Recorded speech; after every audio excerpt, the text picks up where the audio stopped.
আজকে আবার চলে এসেছি শাওডাঙ্গি। তো শাওডাঙ্গি কেন এসেছি সেটাই তোমাদের সাথে শেয়ার করছি। শাওডাঙ্গিতে আজকে কি রান্না হয়েছে, ডালের বড়ি দিয়ে একটা তরকারি, এই যে একটাতে জায়গা হয়নি দেখে এখানে আরেকটা জায়গায় রাখা হয়েছে, আর হচ্ছে ডাল, কি ডাল এটা, মুগ ডাল। এরকো মানে অনেকক্ষণ আগে রান্না হয়ে গেছে তো সেজন্য একটু এরকম রান্না হয়েছে। মুগ ডাল, তরকারি, এটা কি আলু ভাজা, আর এই দেখো বরুলি মাছ ভাজা, আরো আছে এ দেখো ভাত হচ্ছে হাঁড়ি দিয়ে। আর এটা হচ্ছে মেন জিনিস, সেটা হলো আমার ভাগিনা কাঠা বলি দিয়েছে মায়ের মন্দিরে আর কি, সেটারই প্রসাদ। এই উপলক্ষে এত কিছু রান্না। তো আমার দিদি দেখো রান্না করছে, পাগল হয়ে গেছে রান্না করতে করতে। ভাত হয়েছে এক কড়াই, আর এই যে এক হাঁড়ি ভাত হবে। এই হচ্ছে আয়োজন, এই জন্য আসা।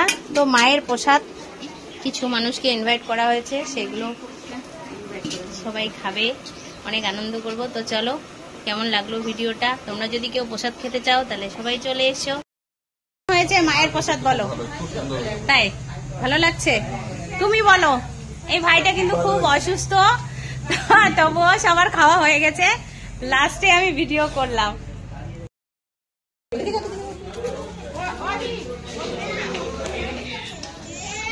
ওই দাঁড়া তোরা ডাল দিতে লাগবে কেন? বাচ্চাটা আমরা আসছিলাম তো, বলে কি তোমাদেরকে নিয়ে এসে আমার লস হয়ে গেল, বলে কি তোমাদের আমি নিতাম না, আমাকে আপনি ড্রাইভার, আপনি কাস্টমারকে দিয়ে সেখানে জিজ্ঞেস করবেন না, কোথায় যাবো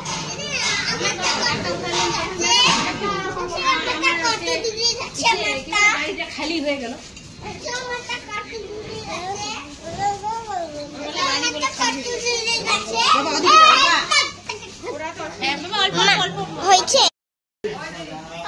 তোমরা কি খাইতে বসছো বলো তো?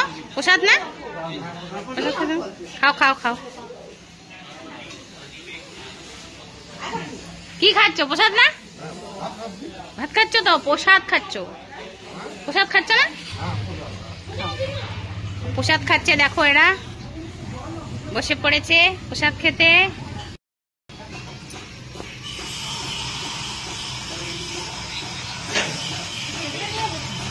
তো এই প্রসাদ হচ্ছে আমার এই ভাগিনার উপলক্ষে, মানসা ওকে আগে বেশি করে উঠাই, ওর জন্য সবাই প্রসাদ মানে আর কি খেতে পারলো। আমিও চলে আসছি, দেখো চাম্পাশড়ি থেকে প্রসাদ খাওয়ার জন্য আসছি, তাহলে ভাগ্যের ব্যাপার। প্রসাদ বানানোর লোকটা আগে দেখানো হয়ে গেছে, প্রসাদ বানানোর লোকটা অনেক ভালো, আর সাথে এই যে হেল্পার এই মাসি কিন্তু অনেক হেল্প করছে। আমি তো খালি আইসে খালি একটুখানি দেওয়া করলাম।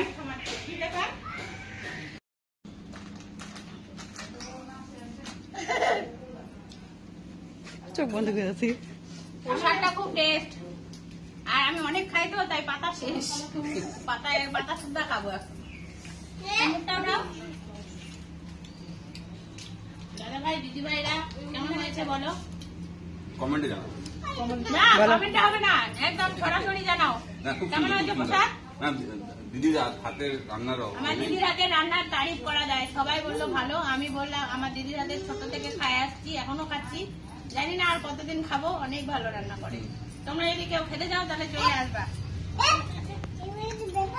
আমি এত টেস্ট দিব পাতাটা লাস্ট। এই কি হাওয়া দিচ্ছিস? এই যে আমার ভাগ্নি লাস্ট খেতে বসেছে, আমার দিদি, মানে এটা হচ্ছে রাঁধুনি, আর এটা হচ্ছে হ্যাঁ বোন, এটা হচ্ছে বোন, বাড়িতেই থাকে। তো দেখো খেতে বসেছে। কেমন হয়েছে রান্না বলো? আমার দিদি তো সে টেস্টি হয়েছে বলছে, দেখছো? লাস্ট, এটা কিন্তু লাস্ট টিপ, আর শেষ আর হবে না। এই দেখো শেষ। আর বাদ বাকি যেটুকু আছে এটুকু আমি বাড়ি নিয়ে যাব। আমার মেয়ে আছে বাড়িতে, বড় মেয়ে আসে নাই, তাই আমার বড় মেয়ের জন্য আর আমার বরের জন্য নিয়ে যাচ্ছি। এই যে এটুকু আমার জন্য, ঠিক আছে? আর আমাদের সবার খাওয়া হয়ে গেল, সবার একদম পারফেক্ট, সবার হয়ে গেছে। কারো কোনো শর্ট পড়ে নাই, কিন্তু ভীষণ টেস্ট, রসুন পেঁয়াজ ছাড়া দারুণ টেস্টি, দারুণ অসাধারণ, দারুণ। বাহ বাহ বাহ, কি সুন্দর, নিজে রান্না করে নিজেই বলতেছে ওই কি সুন্দর রান্না হচ্ছে রে, কি ভালো। দেখো রাঁধুনি নিজের প্রশংসা নিজেই করে। আমার দিদি রান্না ভালো করে এটা ঠিক, কিন্তু এখন নিজেই বলছে যে আমি রান্নাটা সেই টেস্টি। আমার দিদি নিজে রান্না করে নিজেই বলে রান্নাটা সেই টেস্ট হয়েছে।